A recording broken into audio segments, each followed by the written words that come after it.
Mangwana ni Mwalalepo Vukenjani Krekwas Vanave Africa. Welcome to Africa. Good morning. And this is actually a sad day for us because this is the last broadcast of Africa Good Morning, as you know it. And we hate to spring it up on you like this. Like this out of the blue. But of course, she started off. Happy April Fool's Day. April you started Fool's smiling too soon, Glenn. I needed to work on my acting here. Of course, we're here to stay, and we hope you had a wonderful Easter. Welcome to the show.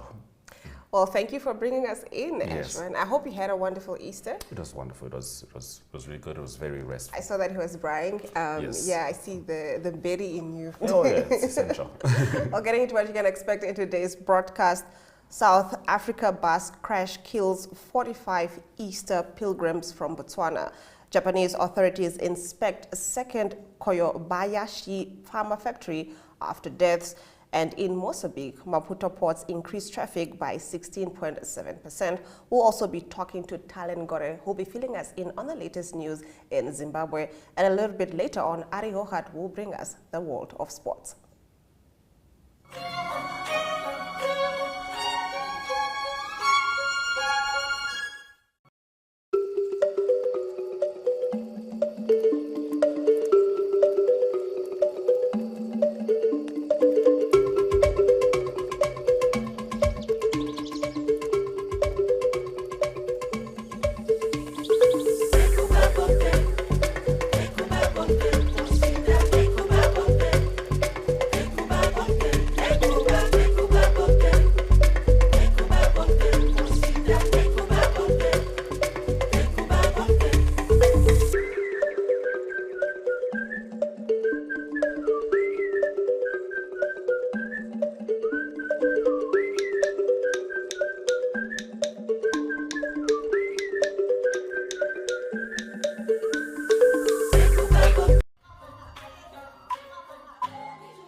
We start off with some tragic news. A bus crash in northern South Africa killed 45 pilgrims traveling from Botswana for Easter festivities. And this was on Thursday last week, according to authorities, with the sole survivor, an 8-year-old girl, currently being treated in hospital. South African police said 31 female and 15 male Botswana passengers died in the crash after the driver lost control and collided with barriers on a bridge near Mamatlakala. Now the bus went over the bridge and hit the ground below, catching fire. Reuters TV footage from the scene showed a wreck of mangled metal from the bus amid scattered clothes and other belongings. Authorities are still combing the scene for more bodies, the police said in a statement. Only 34 bodies have been found thus far. Of the 34, only 9 are identifiable. Truly tragic indeed. Getting into our next story, health authorities searched a second Kobayashi pharmaceutical factory in western Japan on Sunday after the company reported 5 deaths possibly tied to dietary supplements, an official said. The inspection in Wakayama Prefecture follows one on Saturday in Osaka, expanding the investigation into the drug maker's use of Benchikoji red yeast materials. Osaka-based Koyobayashi said it found what appeared to be potentially toxic puberulic acid that could have been produced by blue mold penicillium in Benchikoji materials produced between last April and October at the Osaka factory. Now, as of Friday, 114 people had been hospitalized and 5 had died after taking the supplements, which were marketed as helping lower cholesterol levels, the company said. The cause of the deaths has not been confirmed, the official at Japan's Health and Welfare Ministry told Reuters, but it is suspected that Benchikoji may be the cause, so we have inspected 2 factories in 2 days. Koyobayashi said on Friday it was investigating a suspected link between the products and their effects on the kidney since it received reports of kidney disease linked to the products. Now, Mozambique national ports handled more than 63,000 tons of goods in 2023, and this is an increase of 12.3%, and this is compared to 56,100 tons handled in 2022. At the port of Maputo, the country's largest, more than 31,200 tons were handled, an increase of 16.7% compared to 2022, followed by Nasana Alfela with 13,800 tons, the port of Beira with 13,600 tons, and Nasala with 3,000 tons. and this was revealed in the 2023 Budget Execution Report. According to the document drawn up by the Ministry of Economy and Finance, the satisfactory performance is due to the increase in the level of handling of fuel, wheat, fertilizers, and the diversion of cargo at other ports. Now, former President Jacob Zuma has been barred from running in South Africa's general election in May. The country's Electoral Commission, or EIC, has not given a reason. However, his 2021 conviction and jailing for contempt of court would appear to disqualify him. His backing of the new Umkhonto weZizwe MK party has been seen as a possible threat to the governing African National Congress, ANC, which has suspended Mr. Zuma. The 81-year-old served as president from 2009 until 2018, when he had to step down because of corruption allegations. Zuma's new party is named after the ANC's former military wing, and he sees himself as the true heir to the governing party's revolutionary roots. The ANC had wanted South Africa's electoral body to deregister MK, but that request was rejected on Tuesday. Zuma has been leading the MK party's campaign and was the first name on their candidate list, but the Electoral Commission received objections to him potentially becoming a member of the National Assembly.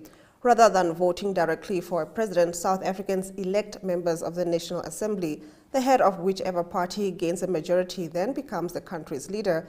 In the case of former President Zuma, yes, we did receive an objection which has been upheld, said Electoral Commission head Mosoto Moyapia. Now, British MPs have warned that food aid is being used as a weapon of war in Sudan's civil conflict. Vicky Ford, the chair of the Parliament's all-party group on Sudan, said that there was evidence both warring sides, the Sudanese army and the Rapid Support Forces, were restricting humanitarian aid. She was speaking after new research suggested more than 100 villages in western Sudan had been burned. The war in Sudan has been raging for almost a year and fighting is brutal. The Center for Information Resilience, a government-funded research group, says that 108 villages and settlements in Western Sudan have been fully or partially destroyed by fire since last April. Now, the UK Foreign Office says what's happening bears all the hallmarks of ethnic cleansing as black Africans are targeted by Arab militias. Those have been our top stories on Africa Good Morning. After the break, we talk to Talent Gore about the news stories coming from Zimbabwe.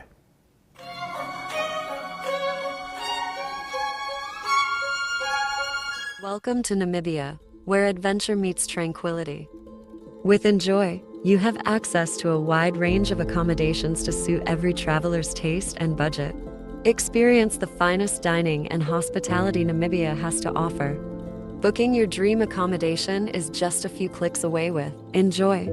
Join thousands of happy travelers who have trusted Enjoy for their Namibian getaway.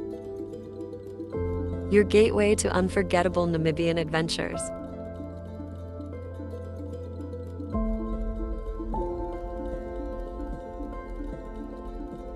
Visit us today at enjoy.my.na.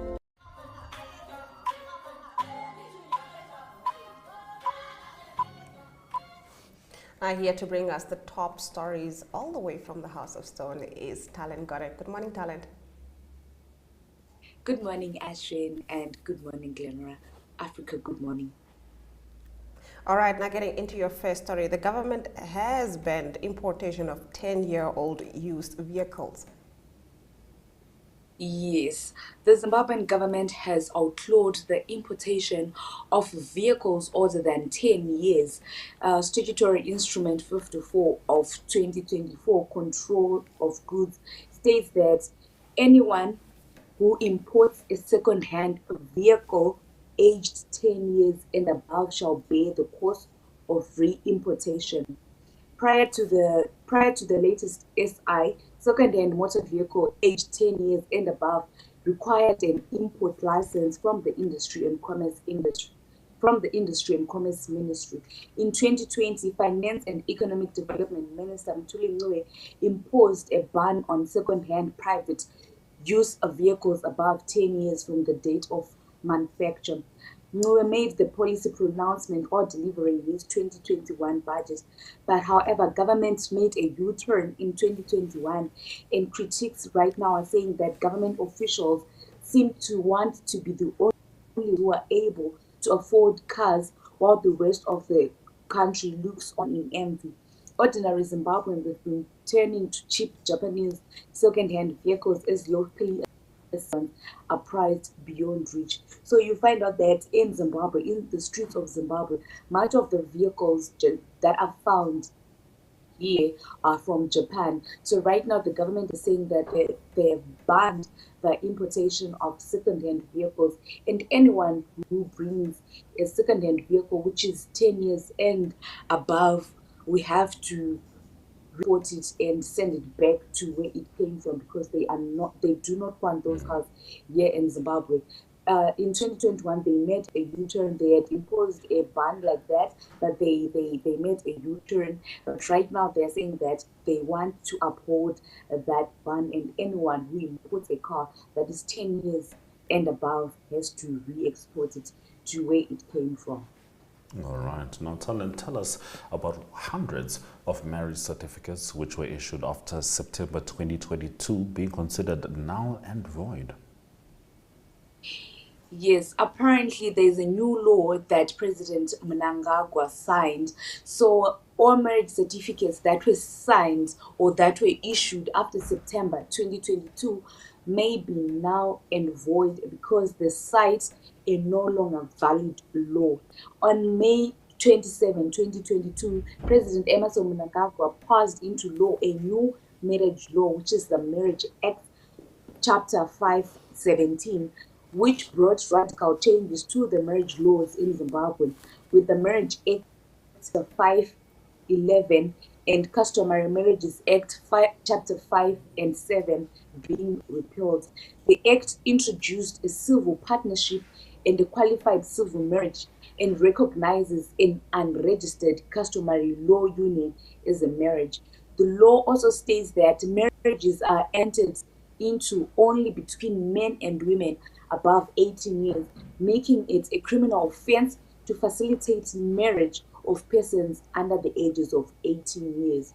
So the Law Society of Zimbabwe has urged couples to check their marriage certificates after worrying discrepancies was identified, whereby certificates have been issued reference to an invalid law, which is the chapter 5, which is the chapter 511. So right now everyone was married just after September 2022 has to go back to the marriage offices, to the courts, to have their marriage certificates changed, because they are citing a marriage act or marriage law which is no longer valid in Zimbabwe. So they have to go that are corrected at the courts and at the marriage offices.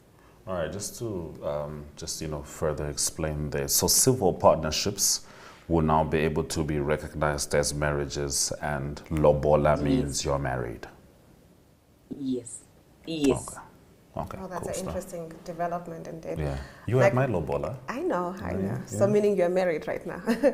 Well, getting into the last of your stories, Kenyan President William Ruto will officially open the 2024 Zimbabwe International Trade Fair. Yes, as you all know, Zimbabwe hosts one of the biggest trade fairs in Bulawayo every year. So this year, ZITF, to begin with, ZITF, which is Zimbabwe International Trade Fair, is the biggest exhibition platform in Zimbabwe, which attracts companies from all over the country, as well as some from Africa and even overseas companies.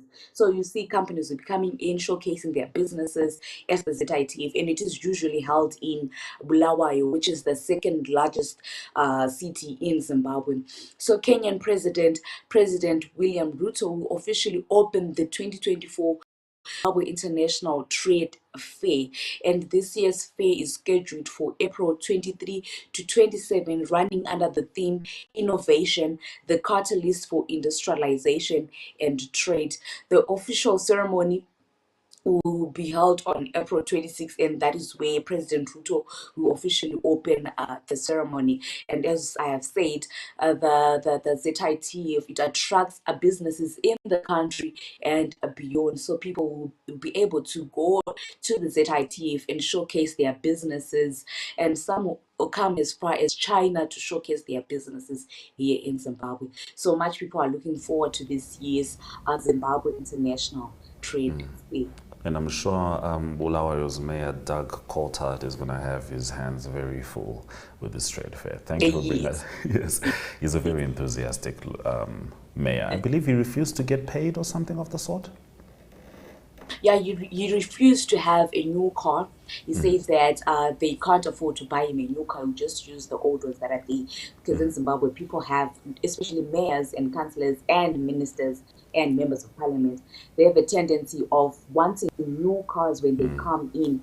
So every year or after 4 years, they want new cars. But Doug Coulthard said that he doesn't need a new car and that money should be channeled elsewhere for service delivery. Yes, indeed. I mean, who needs new cars when you don't have new roads? Exactly. We need more leaders like that. All right. Thank you, Talent, for bringing us the news stories from Zimbabwe. You're welcome, and thank you very much for having me.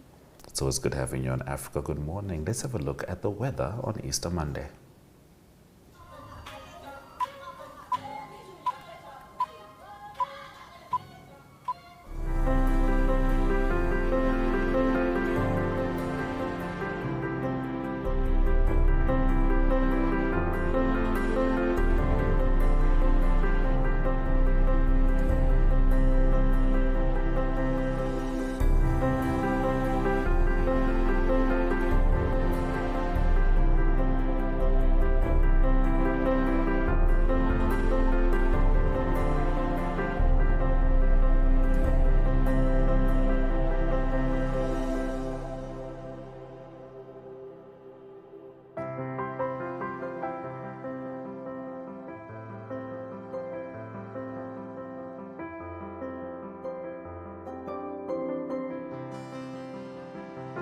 Welcome to What's Cooking, where culinary passion meets expert insights.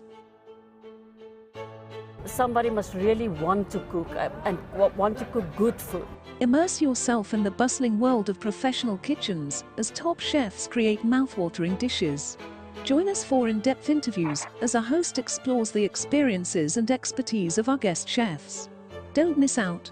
Tune in to What's Cooking on NTV every Friday at 2100 hours and let the culinary adventure begin.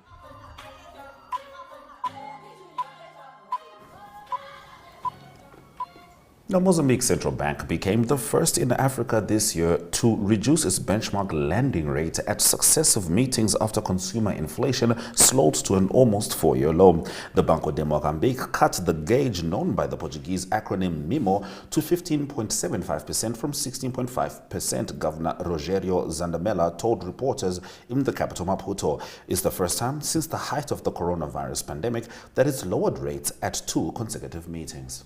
Ivory Coast President Alassane Ouattara will increase the official cocoa farm gate price to 1,500 francs per kilogram from Tuesday from the current 1,000 francs. Sources at 5 different export companies said. Now, the sources who requested anonymity because of the sensitivity of the issue said they were citing a decision at a government meeting on Saturday. Earlier in the day, he had validated a proposal for a price of between 1,100 and 1,200 francs per kilogram before revising his decision and asking that the price be even higher. Let's head over to the economic indicators before Ari comes through with the sport.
All right, it's time for us to talk to Ari Hogad, who's going to bring us the news stories from the sporting world. Ari, do take it away as concisely as possible. And, as you mentioned that Arsenal drew with Manchester City yesterday, it's also fine to mention that we beat them in the Community Shield and we beat them at Emirates. So technically we beat them this season. But, you go ahead. Yes, no, that's good enough. I agree. And it was a great performance by both teams. It's Manchester City and Arsenal, two of the top teams on the lot. They're two of the top three teams at the moment. But they had a 0-0 draw that was played at Manchester City. So very competitive. It was actually a good game to watch. But not often you say there's a good game to watch when there's no goals. But it ended up with Arsenal and Manchester City 0-0 draw. What means is that they give Arsenal a little bit of space, a little bit of breathing space on top, but it's just a little bit for Liverpool. Liverpool beat Brighton. That is the news at the moment. Liverpool leading by 67 league points, followed by Arsenal on 65 and Manchester City on 64. Still lots to play for, lots of soccer to come still. It was Liverpool that beat Brighton 2-1. Then it was also Aston Villa keeping themselves in the top four, beating Wolverhampton 2-0. And Manchester United dropping points. They had a 1-1 draw against Brentford. They now in sixth position on 48 points. So that's the English Premier League at the moment. Going on to some of the rugby, United Rugby Championship that was played, games, South African teams playing in the European League. Firstly, that's the Six Nations Women's Rugby, and that is France scoring a try. It was France that beat Scotland by 15 points to 5. And that's in the Women's Six Nations happening at the moment. That was the third game played for those teams. England comfortably beating Wales 46 points to 10. And it's Ireland that lost to Italy 27-21. So the only two unbeaten teams then France and England in that competition. That's action from the Cape Town Stadium. That is Evan Roos, the eighth man of the Stormers, running through the Ulster defence. It was a tough game for the Stormers. They won 13 points to 7 in Cape Town. A bit of a tough one, but they did win. And not good news for the Bulls. They travelled away to lot leaders Leinster, and that is Leinster scoring a try. Comprehensive win for Leinster, especially in the second half, dominating 47 points to 14. It's Leinster still on top of the league, 54 league points. Glasgow Warriors 45 points after beating Scarlets, and it is the Bulls now in third position on the 45 points. The Stormers in fifth position, 39 points. A win also for the Sharks, a loss unfortunately for the Lions. That was in United Rugby Championship. And briefly, also tennis news. It was the Miami Open. It's a thousands tournament, meaning all the top players in the world. It's almost like a major. Everybody playing there. That's Danielle Collins, unseeded. She's going to retire this year at the age of 30, and a great performance by her, winning her first thousands WTA tournament. It is Danielle Collins of the USA beating Elena Rybakina. She's the Wimbledon winner of last year. She beat the 7-5, 6-3. And then it is Yannick Sinner. He is the informed player in the men's tour now. That's Yannick Sinner in action, comprehensively beating Grigor Dimitrov 6-3, 6-1 to win the men's title. And also that's the two winners of the women's section, Danielle Collins on the left and Elena Rybakina on the right. And lots of cricket going on as well. Time not to mention all the results, maybe just mentioning Delhi Capitals beating the Chennai Super Kings. That's action from the Indian Premier League. It's the first loss for the Chennai Super Kings in 3 games, and it is the Delhi Capitals winning by 20 runs with runs from Rishabh Pant. Good story there. He was in a car accident, come back from many months of injury recovery. He had a 50, also David Warner with a 50. So that's all the sport news for today. I hope it's a great sport week for everyone, and I hope it was a blessed Easter as well. Bye-bye. Thank you very much, Ari. Cheers. We're going to look at the highlights after the break.